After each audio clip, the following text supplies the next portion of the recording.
નમસ્કાર ખેડૂત મિત્રો, હું ખાચર કુલદીપ હાઈવેજ કંપની વતી આપ સૌનું ફરી એકવાર હાર્દિક સ્વાગત કરું છું. આજે આપણે એક પ્લોટ વિઝિટ માટે આવેલા છીએ, જે કારેલાનું વાવેતર કરેલું છે ખેડૂત મિત્રએ. ખૂબ જ અનુભવી ખેડૂત છે અને છેલ્લા ઘણા સમયથી કારેલાની ખેતી કરે છે. તો એની પાસેથી થોડીક નોલેજ લઈએ કે કઈ વેરાયટી વાવી છે, કઈ કંપનીની છે અને એને કેવી લાગી. તો નમસ્કાર. નમસ્કાર. તમારું આખું નામ? મારું નામ મકવાણા કલ્પેશ ધનજીભાઈ. મારું ગામ હોલમટ, તાલુકો વાંકાનેર, જિલ્લો મોરબી. અને મોબાઈલ નંબર? Mobile number 97266 40 124.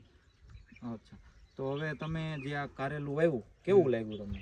કારેલું બહુ સારું છે. કઈ રીતે? કઈ રીતે કે આપણે આ વાવ્યું એ હાઈવેજનું આપણે વાવ્યું છે ટક્સન. અને પહેલાં પ્રથમ તો આ રહ્યું ને, આ સિરીઝમાં જ કારેલા આવે છે. જો આ સિરીઝમાં કારેલા, અને આની ગ્રીનરી જેટલી હોય છે એટલે માર્કેટમાં આને આપણે વેચાણ માટે બેસ્ટ કારેલા ગણી શકીએ એમ. અને બીજા નંબરમાં કે આ મારે 1 વીઘાની કારેલી છે અને ઊંચું વાવેતર મેં 35 થી 37 મણ લીધું છે. સરેરાશ 20 થી 22 મણ આવે છે અને 3 દિવસનો વારો હોય છે. 3 દિવસે વારો હોય છે. 1 વીઘાનો પ્લોટ છે. હાઈએસ્ટ ઉત્પાદન 35 થી 40 મણ અને સરેરાશ ઉત્પાદન 20 થી 22 મણ એટલું લીધેલું. તો તમે માર્કેટમાં લઈને જાઓ તો ભાવમાં, બજાર ભાવમાં કઈ બીજી વેરાયટી? માર્કેટમાં બજાર ભાવમાં બીજી પ્રોડક્ટ કરતાં આના હે ને 2-5 રૂપિયા વધારે આવે છે.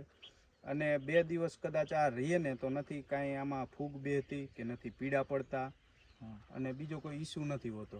2 દિવસ જો કદાચ કારેલું પડ્યું રહે તો બી કોઈ પ્રશ્ન નથી આવતો, ખેડૂતનું કહેવું એવું છે. તો તમે કેટલા વર્ષથી કારેલાની ખેતી કરો? અંદાજે 5 વર્ષથી ખેતી કરી છે. 5 વર્ષથી કારેલાની ખેતી કરે છે. પહેલી વાર ટક્સન વાવેલું છે, તો તમે બીજા ખેડૂત મિત્રોને શું સલાહ કરશો?